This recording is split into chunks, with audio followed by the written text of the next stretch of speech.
Sejam bem-vindos ao canal Nação São Paulo, o melhor canal de notícias do Brasil. Se inscreva e deixe o seu like para não perder nenhum jogo e notícias do São Paulo. Vamos falar do São Paulo, show, que o principal assunto é essa questão do mando de campo.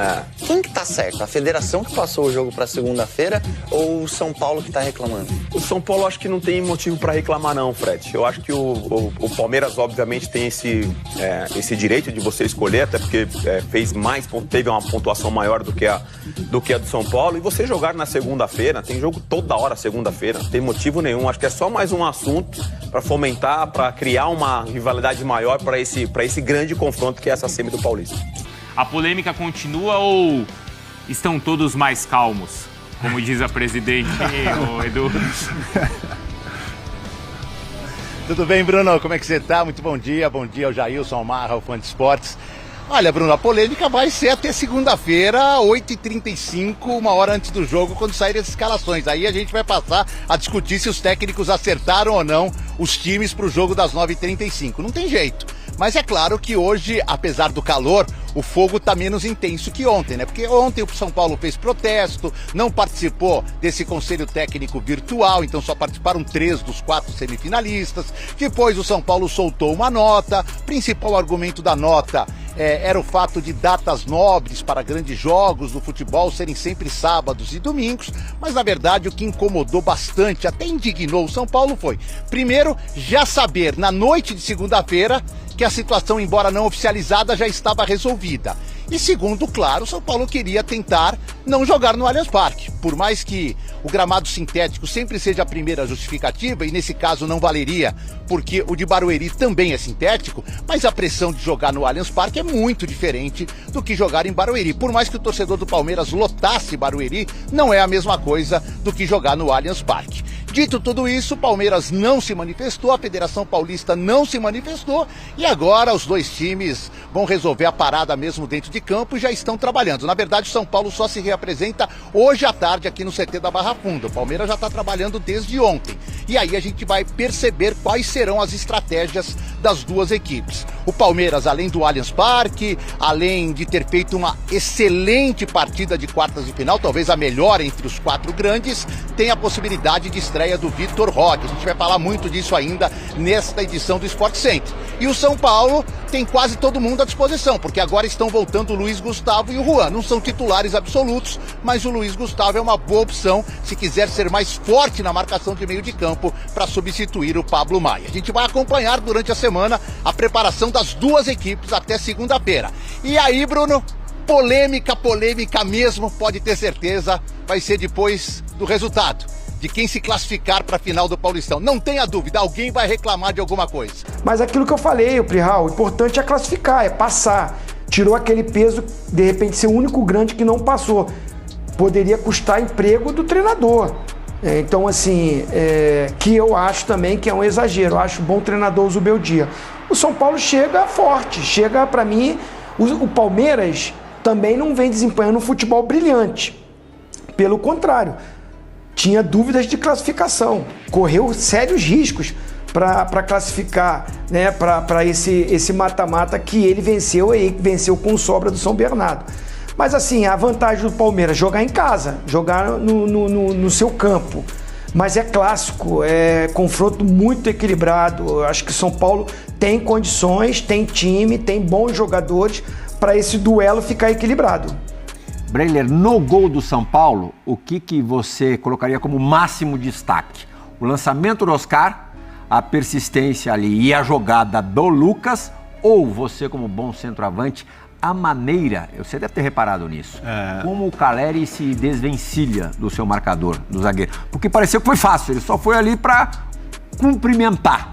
Mas não foi bem assim não, né? Teve uma pré-finalização. E bem antes de chegar na área, né? Ele vai brigando ali com o zagueiro, segura daqui, o zagueiro segura também, ele consegue sair, tem arranque para chegar à frente, mas para mim o que define a jogada é o passe do Oscar. O passe do Oscar desmonta a defesa. Tudo bem que o Rafael Donato, o zagueiro do Novo Horizontino, tava com o freio de mão puxado. O Lucas é veloz, muito rápido. O Lucas ganhar na massa Ele tem arranque, tem valor. O Luciano estava do meu lado assistindo ao jogo, ele falou, jogador menorzinho, o Lucas não tem uma grande estatura. quando embala e quando vem já de lado, esquece que você não consegue chegar. Mas ali o zagueiro, o Rafael Donato, acabou hesitando pelo posicionamento, né? Ele não foi de primeira ali no arranque porque ele pensou que teria a cobertura do César Martins, não dava tempo de chegar e ele chegou atrasado e o Lucas mais veloz. Mas o passe do Oscar é maravilhoso. E o Enzo Dias também vai bem na jogada, porque ele toma um tranco do Vagninho no início e vai ali pra jogada pra definir. Pra mim não tem falta. Não, ali não é um empurrão, tem mão nas costas, mas não o suficiente pro Vagninho. O Vagninho valorizou muito. Valorizou muito e ali o Vagninho... Encostou nas costas e o Vagninho saltou. E assim, o lance tem um contexto. O Vagninho chegou com tudo pra dividida, o Enzo até se desequilibra ali, mas consegue chegar na dividida firme depois. Pra mim, roubou a bola, o Oscar perfeito ao acionar o Lucas. E um grande gol de contra-ataque do São Paulo. O Zubeldia falou sobre isso. Como é bom ver um time dele fazendo gol de contra-ataque novamente. Porque nesse período que o São Paulo oscilou, esse gol na transição ofensiva do São Paulo ficou escasso. O São Paulo não conseguia mais executar esse tipo de jogada, até pela característica dos jogadores que tem lá na frente. Ferreirinha voltando agora, volta dessa opção de jogador de velocidade. E o Zubeldia destacou esse papel do Lucas também. Ele mais centralizado pode fazer esse papel de puxador de contra-ataque, por ser o cara mais veloz ali da frente. E quem conhece o Zubeldia, quem acompanha o Zubeldia desde o começo de carreira, no Lanús, a grande passagem que ele teve pela LDU, é um cara que sempre gostou e valorizou muito o contra-ataque. Não que os times dele joguem só de maneira reativa, mas quando o São Paulo tem esse tipo de oportunidade, precisa aproveitar bem, e ontem foi um contra-ataque de manual, um contra-ataque perfeito, com velocidade, poucos toques na bola, mas um São Paulo que sofreu para criar. E aí foram 8 finalizações só do São Paulo no jogo.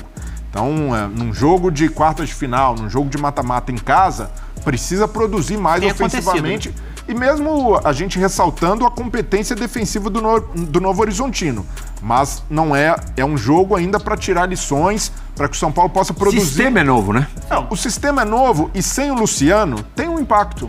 Você jogar com um quarteto te dá mais opções, varia mais, mexe mais com a defesa e mais vulnerabilidade.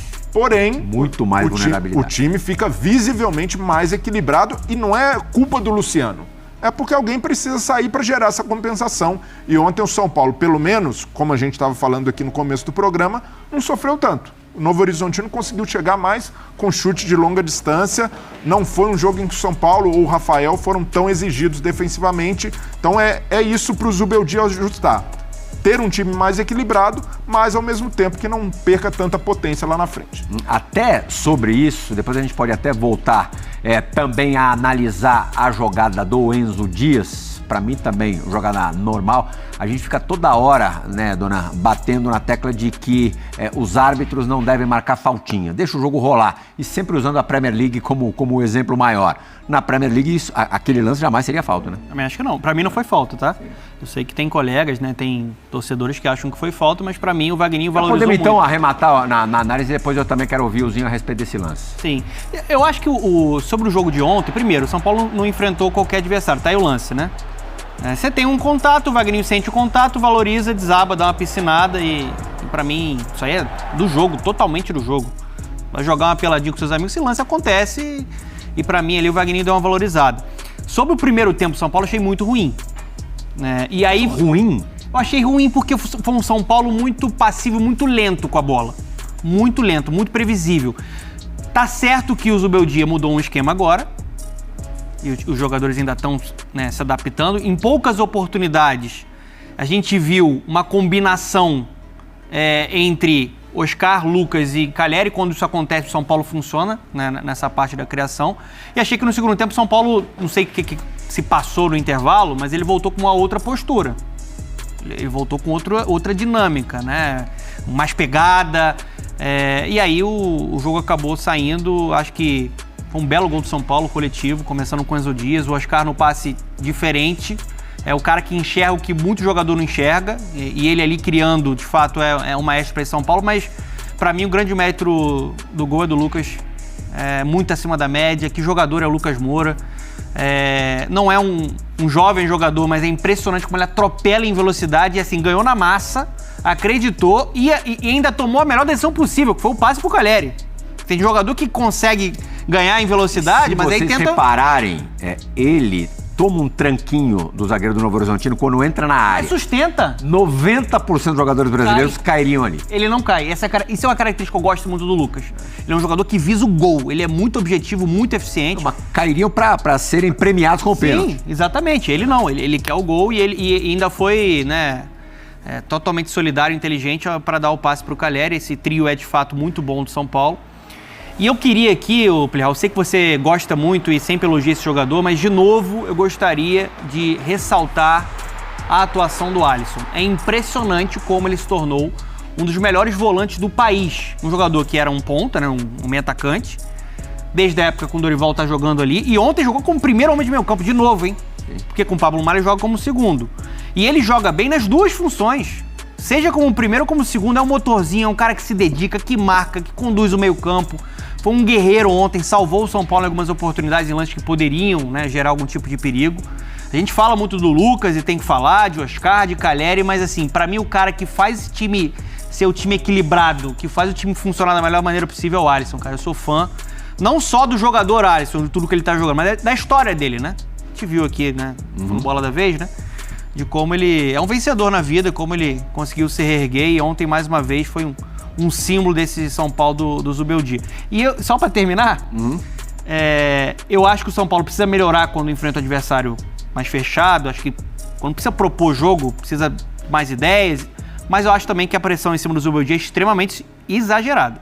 O que eu vi ontem, principalmente nas redes sociais, assim, eu acho muito exagerado. Se tivesse sido eliminado ontem, a narrativa estava pronta. Sim. Foi eliminado porque deixou o Luciano no banco. E a gente viu que o time do São Paulo... E você acha que o Palmeiras está satisfeito em pegar o São Paulo do Zubeldia? Não, óbvio que não. Se tem um time que costuma dar muito trabalho pro Palmeiras do Abel Ferreira, é o São Paulo. Aliás, essa coisa do Luciano, e aí eu quero colocar o Zinho na conversa, a partir de 2 minutos do segundo tempo, parte do Morumbi começou a pedir pelo Luciano. Mas não Luciano, foi meio, né? Mas depois cresceu um pouco, né? O Luciano não entrou na partida. Ele acho que fez todas as substituições possíveis. E o Luciano não entrou na partida. Fico imaginando, fez 4 das 5. Então ainda seria um agravante pensando nos defensores do Luciano, porque ele tinha ainda uma alteração para fazer. A gente sabe que mesmo antes do jogo, desde que perdeu a vaga de titular, já não foi titular contra o São Bernardo, o bico do homem fica grandezinho, fica daqui até Mangaratiba. Eu acho que aí eu vejo como virtudes, convicção do treinador. Primeiro, o peito de deixar um cara que, quando tá no banco, causa algum tipo de problema. E segundo, não se levar pelos gritos da torcida. Porque para ele talvez fosse a situação mais fácil. Coloca o Luciano e não tá mais comigo. Você também concorda com isso, Zinho? Você acha que o treinador, quando tem convicção, ele tem que ir mesmo na dele? Mesmo porque se ele for na da torcida, no da imprensa ou no bico do jogador e o time não ganhar, quem vai ser mandado embora vai ser ele. Entendeu? Se bota o Luciano e o resultado não vem, a pressão não seria no Luciano e nos jogadores. Por isso que eu estou dizendo que eu acho exagerado a pressão no Zubeldia. Ele, junto com os atletas, tem que ter uma cobrança, porque o São Paulo é gigante. O São Paulo é tricampeão do mundo. O São Paulo é o time com uma história riquíssima, se não a maior do Brasil, né? Principalmente com os títulos internacionais. Então, assim, o torcedor, tá bom, foi um tempão atrás, mas tem isso na memória, vai cobrar. O torcedor do São Paulo não vai falar assim, tá bom, jogou bem, tá bom, fez um bom campeonato. Para mim, o São Paulo fez um bom campeonato, classificou para a fase de grupos da Libertadores. Ficou entre os primeiros colocados do Campeonato Brasileiro, saiu da Libertadores nos pênaltis. Por detalhe, se o Calleri faz o gol dele lá que teve durante o jogo, o Botafogo, campeão da Libertadores, estaria fora. Então, assim, jogou de igual para igual com o São Paulo. E eu vi e assisti bem de perto todos os 2 jogos contra o Botafogo. E sem Alisson e Pablo Maia, tá? Newton Santos. E no próprio Newton Santos, o São Paulo, no segundo tempo, teve chance para fazer gol, para sair com um resultado melhor. Enfim, eu quero dizer o seguinte: há uma cobrança para um time que tem menos investimento que os outros, que tem um elenco com menos opções do que... Estou falando que que são colocados como os favoritos para as conquistas, perfeito? Flamengo, Palmeiras, Atlético, próprio Inter, enfim. Então, assim, o Zubeldia, ele tem que ir pelo pensamento dele mesmo. Ele é o treinador, ele que está no dia a dia, ele que está enxergando e está vendo as deficiências que o time precisa. A gente está analisando o momento do jogo, o pós-jogo, aí depois a gente vai dar as opiniões, poderia fulano, poderia começar com esse, mas ele que está vendo o desequilíbrio que o time teve. Eu adoraria também jogar com os 4 da frente. Eu, como comentarista, né, eu não sou torcedor do São Paulo, mas admiro o São Paulo, respeito o São Paulo e gosto de ver o jogo do São Paulo. Não é de hoje que eu elogio os jogadores que o São Paulo tem hoje. Eu acho que o São Paulo tem um bom time. Tem um bom time. Agora, quando há contusões, quando os jogadores ficam... Ontem ele não tinha um primeiro volante, teve que adaptar o Alisson, que aí eu concordo com o Donan. É um coringa, é um jogador importantíssimo. E pra mim o Alisson, hoje, ele é melhor jogador do que o Alisson quando era meia ponta. Muito melhor. Muito melhor. Vamos fazer uma votação? Quem é melhor? O Alisson volante, primeiro volante, segundo volante, ou o Alisson ponta meia? Ofensivo. O volante mil vezes. Com esse Alisson agora que tá aí na pré-lista do Dorival para a seleção brasileira e merecidamente.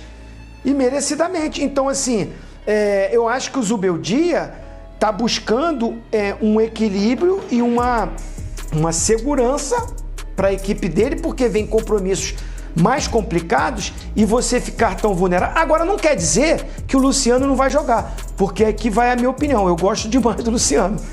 De repente, se fosse torcedor do São Paulo, estivesse lá na arquibancada, tá 0-0, tá 0-0, eu vou gritar o nome do Luciano. Isso é normal no futebol. Quantas vezes a gente não escutou isso? O treinador é que tem que ter a calma, ele não pode ir na emoção, ele tem que ir com a razão e com o estudo que ele fez durante toda a semana pro jogo. De repente o Luciano não entrou porque ele tinha um modelo e uma estratégia para esse jogo específico. Mas isso, para mim, eu tenho certeza que em muitos jogos eu vou ver o Luciano até entrando como titular. E talvez eu não descartaria, Zinho, você deu uma deixa perfeita, até para o jogo de segunda-feira. O Luciano, até hoje, mostrou-se no campo sintético, você tem que levar em consideração isso, é o detalhe do detalhe do detalhe, que faz a diferença. No campo sintético ele se mostrou melhor do que Lucas e Oscar. Mas nesse esquema você tira um deles? Então, no jogo contra o Palmeiras, você poderia tirar um deles. Assim, taticamente você não mudaria nada, você não perderia. Mas pensando por contra o gramado sintético? Muito por contra o gramado sintético. Aí faz sentido. O Oscar... Pensando na qualidade, não faz sentido. Mostrou no jogo da primeira fase, apesar de ter jogado acho que 17 minutos, ele não encostou na bola no jogo contra o Palmeiras. Ele não tocou na bola, não teve nenhuma ação. Não é que ele não jogou bem, ele não jogou no pouco tempo em que esteve em campo. O Lucas, até hoje, jogando pelo São Paulo contra o Palmeiras no Allianz Parque, encontra enormes dificuldades para jogar no sintético. De repente é uma possibilidade.